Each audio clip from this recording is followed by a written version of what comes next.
Boorama bildan wacan beled lagu farxaa tahay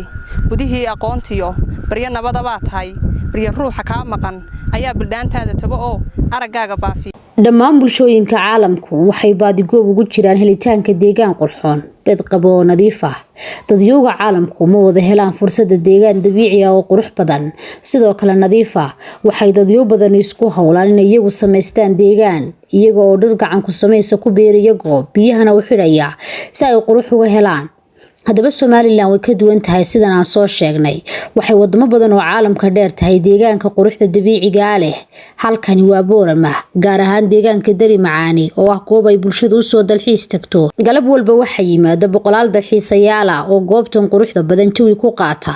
haddaba galabta waxaan anigu kamid ahaa dalxiisayaasha deegaankan u soo doontay hawada quruxda iyo neecawda qabow waxaan se kula kulmay dalxiisayaal badan qaar kamid dalxiisayaashaasi waxaana dhex martay sheekada hadda markii maanta inta ma deegi karaa marka horeysay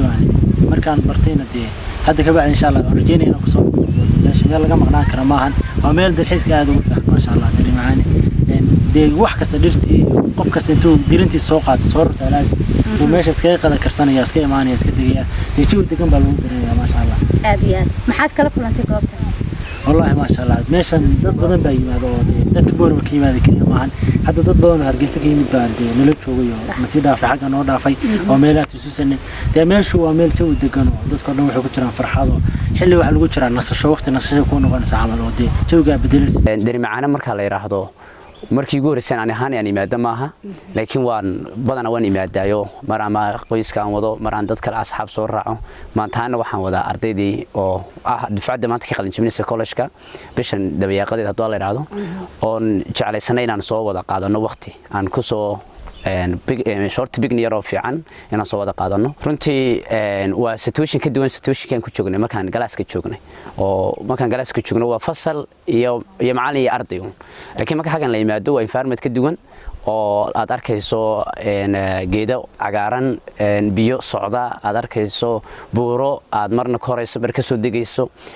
xoolihii oo daaqaya waxaad kala arkaysaa daanyeerka laftigiisa baa ku noolo oo marka aad aragto adigu laftigaagu ay jawi kala aad galayso aad baan ugu wada faraxsanahay ardadeeda kulli aad baan ugu wada faraxsan yihiin sababtoo ah meesha meel ka duwan halkii awal aanu wuxuun ku baran jirnay awal waxbarasho bay ahayd buug iyo qalin iyo galaas bay ahayd maanta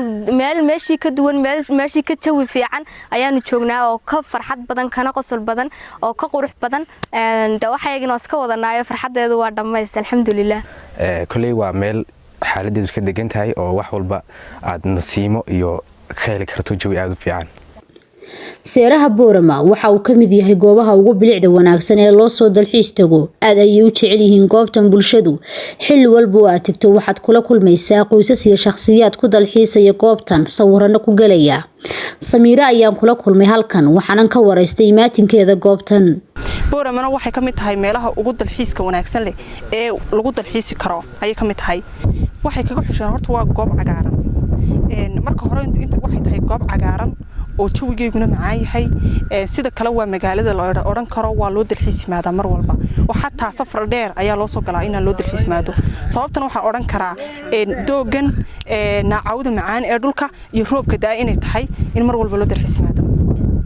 markaan halkan oo kala jooga anigu waxa igu soo dhacda maadaama la igu yara tuhmo xagga ereyada iyo suugaanta waxa igu soo dhacda in aan marka qaarkeed aan ereyo ku cabiro dalxiiska Boorama iyo soo wacan tahay waxaan idhi Boorama bildan wacan beled lagu farxaa tahay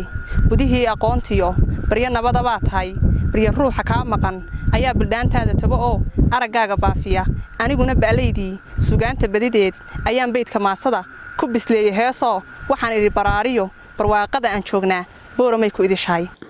Boorama waxay caan ku tahay buuraha quruxda leh ee cagaaran kuwaas oo ku wareegsan magaalada bilicda khaaskaana u yeelay inta badan xilliyada casarka ay dadku u soo jawi doontaan wallahi meeyi xaafadan dadka degan waxaan hay xaafad kamid ah xaafadaha magaalada oo xaafad xoogaa ka durugsan muddo masaafo qaadanaysa meelaha 2 kiiloomitir ama kiiloomitir iyo badh waxa waan u soo safraa goobtan sidii aan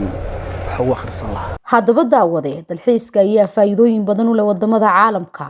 waxa uu kor u qaadaa dhaqaalahooda waxaana uu ku soo jeediyaa indhaha caalamka haddii aad maqasho dal horumaray waa dal deegaan ahaan u horumaray dalxiisayaashuna ku kulmaan si nabada